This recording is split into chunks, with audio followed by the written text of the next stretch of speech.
It's lesson 13 of A Streetcar Named Desire by Tennessee Williams. It's Mrs. Bart here to take you through another overview, this time focusing on structure, another authorial method. This is the equipment that you need for today's lesson. You'll notice the only difference between this and last lesson is that for this one you're going to need a green pen. Today's learning objectives are to explore how Streetcar is structured from an AO2 perspective, to consider the tragidic qualities of the structure of the play, that's an AO4, and to debate critical interpretation of the structure of the play, that's of course AO5. If you need to get yourself any of this equipment, a green pen or anything else, press pause, and once you've got yourself organised, unpause.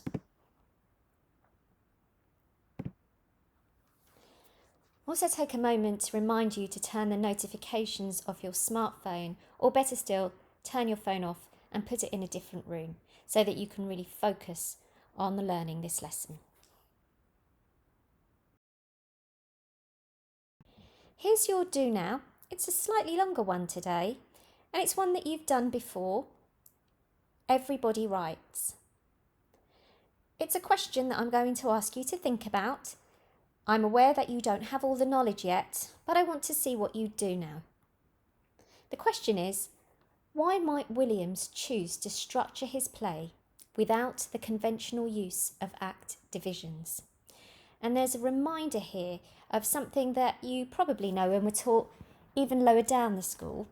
The conventional way of structuring a play is to divide it into large units called acts and smaller units called scenes. Shakespeare's tragedies are 5 acts. Many other plays follow a 3-act structure. Perhaps you know more about structure than that. I'd like you to have a go at this question. Press pause, and when you're done, unpause.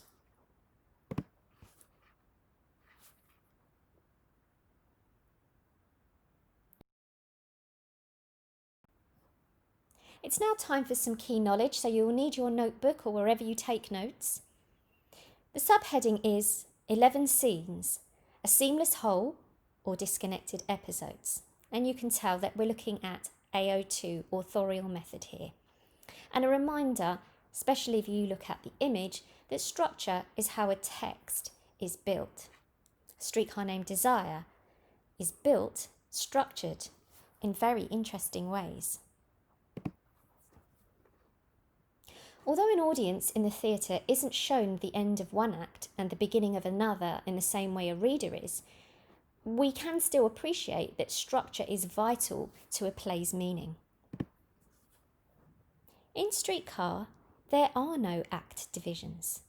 The play is simply divided into 11 scenes. As the stage directions, although not the dialogue, make clear, these scenes take place at 4 different points over a 6-month period. In the original production, there were intervals after scenes 4 and 6. Let's see what one critic and one English scholar has to say about acts and scenes in a play. Acts are the largest units of representation within the play and give form to the great sweeps of thought that underlie action. There's an excitement that accompanies the end of an act, the curtailment of the action, the lurch forward into an unknown future.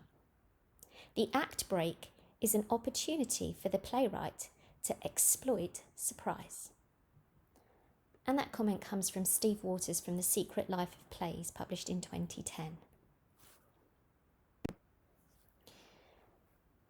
If you look at this diagram, you will see that the 2 main ways of structuring a play, whether it's the Shakespearean style of a 5-act play, with its prologue and then conflict occurring in Act 2, as you can see the rising action and then the climax in Act 3, and then falling action in Act 4 and the denouement, the unravelling and the ending, in Act 5. For a 3-act play, if you look at the bottom, you will see protasis, epitasis and catastrophe that mark simply the beginning, middle and end of a play. And they also follow the pattern. So the protasis will be the build-up, the prologue. The epitasis is when the conflict starts to build up to the climax, and it includes the climax. And the catastrophe is the fallout, the falling action of that, and the final denouement. But what do we have with Streetcar? Something entirely different. This is how Streetcar is organised and structured. Have a look at the 11 scenes and how they're organised, roughly in the 4 parts that I mentioned earlier.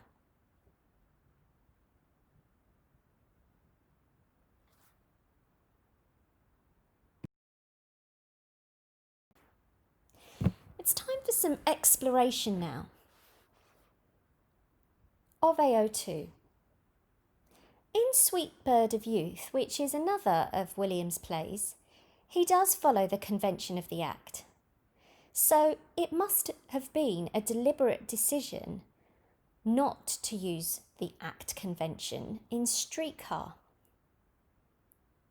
Here's time for some hard thinking about this text and about its structure. You have 4 questions there, and I'd like you to just write down your answers in the form of notes. It doesn't have to be formal sentences if you don't want it to be.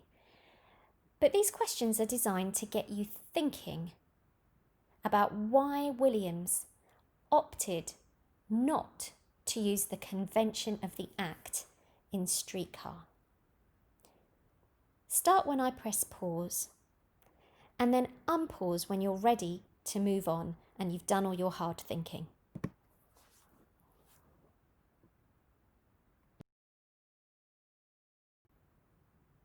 Now, as promised, I said that as well as looking at this from an authorial method analysis point of view, we're going to also bring in some AO4 and AO5. This part of the lesson focuses on AO5. Some critics have argued that each of the scenes is like a 1-act play, resulting in an episodic feel. Others have interpreted the effect rather differently, arguing that the absence of act divisions creates a much more fluid structure. Where do you stand on this debate? Coming up are 3 critical responses. I'd like you to try to explain each response, firstly in the form of a diagram. So I'd like you to draw the interpretation as a diagram. Then once you've done that for each of the 3 responses, I'd like you to choose the one you most agree with and then invite you to explain why you agree with that one the most. Here are the critical responses.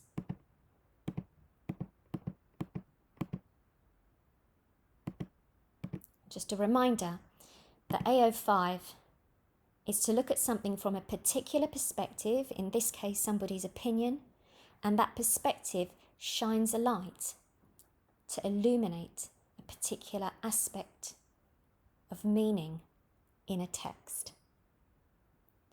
Press pause and remember the first thing you do is to make a diagram of each interpretation, then choose the one you most agree with, and then I'll invite you to explain in as few sentences possible, maybe 2 or 3, why you agree with that one most.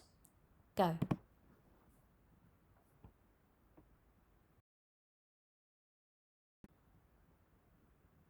It's time for some more key knowledge now.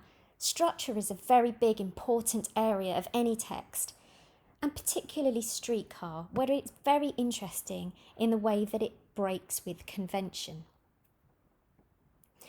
One interesting way of thinking about the structural organisation and development of the play is in terms of what each scene contributes to the whole. If you're writing notes, you can write a subheading, Blanche's Tragedy, a way of thinking about structure. So of course this would be our AO4 analysis, looking at perhaps what's typical about the structure of the play in terms of tragedy. The director of the famous film Streetcar, Elia Kazan, forced himself to pin down what each scene adds to the play, focusing his interpretation on Blanche as a tragic hero. His notes are here. You can see his structure relies heavily on Blanche as a tragic hero, which chimes well with our early analysis of the play as an American tragedy. There's an interesting tension here, though, between the classic interpretation of tragic hero, who is always the architect of their own downfall, and Blanche also being seen as a pitiful victim of her nemesis, Stanley. It seems rather compelling, doesn't it, to view every scene as ending with Blanche, the focal point of the action, the force that drives the tragedy in word and action. Even in her weakest points, in scene 4, she's still creating her own nemesis. In scene 7, her peripeteia, the reversal of fortune, occurs. And in scene 9, the anagnorisis, which is the self-realization that tragic heroes have, well, telling herself and everybody else the whole truth does nothing but to doom her.